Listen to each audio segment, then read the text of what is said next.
Sinuspinde ng Department of Justice ang pagpapatupad ng bagong travel guidelines. Kasunod yan ng mga agam-agam ng ilang senador na baka mas lalo lang nitong pahirapan ang mga Pinoy na mag-a-abroad. Nasa frontline ng balitang yan, si Justine Consalan.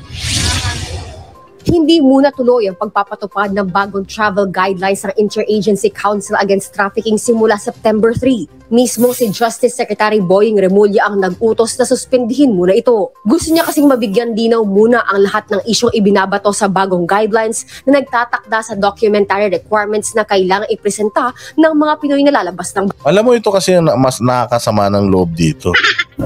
Hawak ito ng Department of Justice. Ang departamento na dapat nagbibigay ng hustisya. Pero sila mismo yung nagbibigay ng mga guidelines na punyemas. Palibasa hindi sila apektado dahil mga diplomat yung mga yan pag lumabas ng bansa niya. Kasi mga mga sekretary, pati mga pamilya nila, VIP ang mga yan. So pinahihirapan nila sino? Yung mga bagong bayani na sinasabi nila, OFW. O yan ang nagdadala sa atin ng napakaraming remittances. Tapos yan ang pinahihirapan nila. Pangalawa, yung mga mag-e-enjoy man lang sana nung kanilang pinaghirapan dito sa Pilipinas na pinag-ipunan, kahit man lang papano, makapunta sila sa ibang bansa para naman ma-feel. Ma-feel nila na kahit papano nakakaraos-raos tayo sa buhay. O, di ba? Kasi maaring sa kanila, na mga frequent travelers, wali-wala yan. Pero sa atin na mga bihirang-bihirang nakakaalis, sobrang excited tayo. Tapos ganito, ang magdidesisyon whether magiging masaya ka ngayong holiday, isang tao ng Bureau of Immigration. Ang nakakatawa, nag-set sila ng rules nang sila lang ang nag-uusap at hindi man lang nila kinukonsulta yung nakakarami, which is sana man lang magpa-survey kayo, okay ba to o hindi. Hindi yung parang, okay, sige, nag-implement kayo, ang tigas-tigas ng implementation ninyo. O, hindi ba? Nung nag-implement kayo, walang nakatanggi. Kasi nga, para na tayo nasa diktadorya eh. Wala na tayong boses eh. Pag sinabi nila, yun na yun, final na yun. Mag-adjust ka, wala kaming pakialam sa'yo. Parang ganun eh. Buti na lang, may mga senador na tumuligsa. Nung tinuligsa ng mga senador, at saka nung iba pang mga nagko-content tungkol dyan, napaisip si Boying na muna yon yung kanilang bagong guidelines, pahinto muna. Paano kung hindi nagreklamo yung mga senador? O di tuloy-tuloy lang yung pagiging tyrant nyo dyan sa pagiging diktador nyo dyan at bully nyo dyan sa BI. Bansa.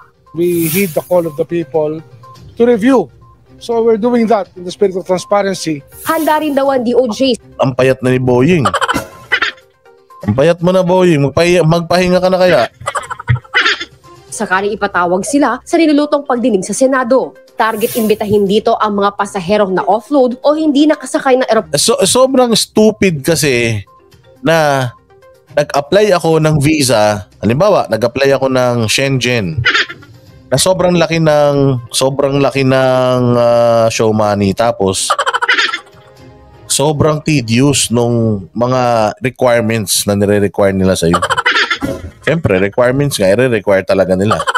But anyways, nag-adhere ka na doon sa bansang pupuntahan mo at binigyan ka na nila ng visa o ng pass para mag-travel ka sa kanila. Yung mga ipinresent mo doon for visa application, kailangan dala-dala mo pa din.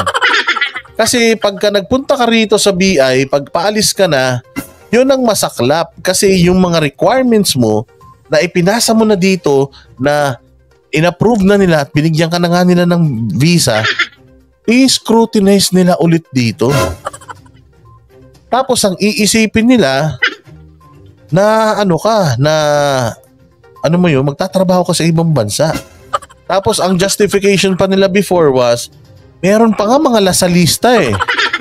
Mga anak mayaman eh. Ayun. Na-scam sila eh. Kung ma-scam sila, dinaya nila yung mga papeles nila, problema na nila yun. Hindi nyo na problema yun. Plano matapos hindi makalusot sa immigration officer. Karamihan sa kanila na offload dahil sa profiling. It's economic profiling. Dahil kung makita, hindi magaling mag-English, hindi maganda ang kasuotan, automatic, 90% chance magkakaroon po ng second screening. Yun ang masaklap sa lahat. Sabi ko nga sa inyo, sa buong mundo, ang numero 1 na mapanglait at racist, alam mo kung sino? Mga Pilipino. Oo, na pag nakita nga lang na in English, di nakasagot masyado. Bakit ka pupunta sa Amerika, di ka pala marunong mag-English?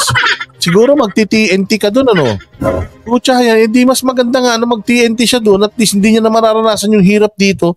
Dapat nga maging masaya ka sa kababayan natin na magti-TNT doon. Kasi pagdating niya doon, sigurado maganda buhay niya. Pero wag kayo magti-TNT, joke lang yun. Pero itong mga bitter kasi itong mga Bureau of Immigration na ito eh. Pangamba pa ni Senate President Mig Zubiri, baka maging sanhilang ito ng korupsyon. Hindi daw, kapag mabilis naman daw kapag ikaw ay hindi Pinoy. Make sure, kung citizen ka, Canadian citizen, so blue passport ka na. Shoot na yan, palabas ka na ng Pilipinas eh. Wala nang problema yan. Pero kung dito nga, ang ginigipit nga nila, yung mga kapwa nila Pilipino, yung mga Philippine passport. Yan yung ginugulpi nila. Diyan kayo, mabilis kayo makakalis, hindi kayo mga Pinoy eh.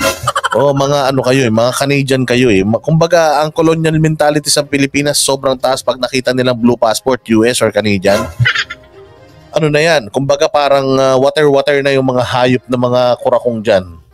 Kung hihingin mo ng mga bank certificates, may mga title pa, may hiningi pa sila mga title eh. Proof of education, proof of occupation, kung saan ka nagtatrabaho.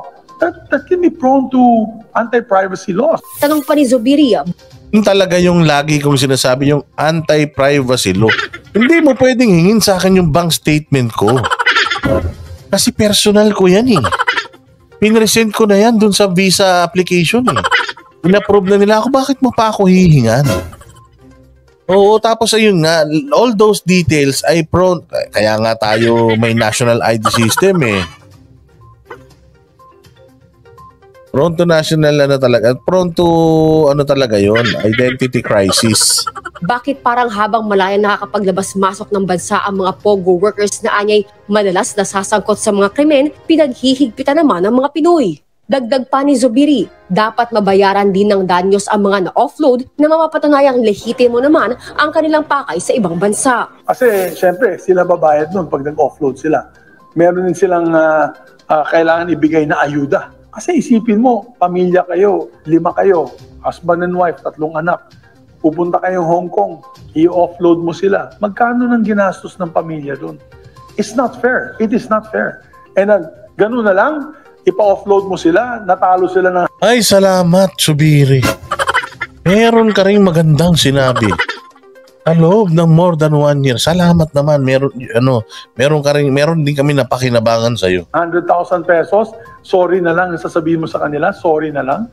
Para naman kay Senate Majority Leader Joel Villanueva, hindi solusyon ang revised travel guidelines sa human trafficking. Sa datos kasi ng IACAT noong 2022, sa mahigit 32,000 Pinoy na na-offload, mahigit 400 lamang ang lumabas na biktima ng human trafficking. Ano po bang epekto nito sa pagsugpo talaga sa sinasabi nilang dapat kasing sugpuin ang human trafficking? Ibig sabihin po ba zero na ang magiging biktima ng human trafficking? Hindi po ito margin of error, Ginoong Pangulo. Hindi po. There is something wrong with the process. Pagtapak naman sa karapatang maglayag ng isang Pilipino ang bagong travel guidelines para kay Attorney Mel Santamaria. Basta't sinabing karapatan, ang sasabihin mo lang sa gobyerno, magbibigay ka lang ng notice, aalis ako, present mo ang visa. Mga alam natin yan eh. Before we travel, we know our rights. You go there with yung knowledge mo ng karapatan mo, pero putya mga ano nga sila, mga tyrant nga sila. Mga diktador nga sila at mga inggit sila sa buhay. So, pag nag-angas ka doon at sinabi mo na, I know my rights, I have the right to travel, putya lalo ka nilang i-offload pag tatawanan ka pa ng mga buwisit na yan. Present mo ang passport, present mo ang boarding pass. Gerald Calzado, ano ba problema mo sa buhay? Need ng immigration, ng bank statement at bank certificate. Sinasabi na nga ng senador, hindi, mas magaling ka pa sa senador. Mas magaling ka pa sa senador. Sinabi nga ng senador bawal. Sinabi nga dalawa lang kailangan mo, visa, passport, return ticket.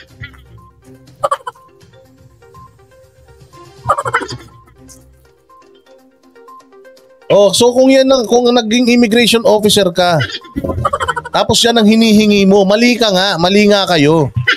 Yung nga yung kinokorek dito, yung maling paniniwala nyo. Kung yan ang hinihingi nyo, mali nga kayo. Hindi mo ba naiintindihan yun?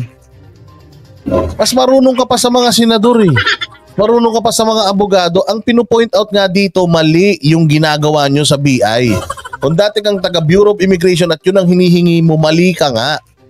Sinasabi na nga dito, kita mo, matigas din ang ulo mo.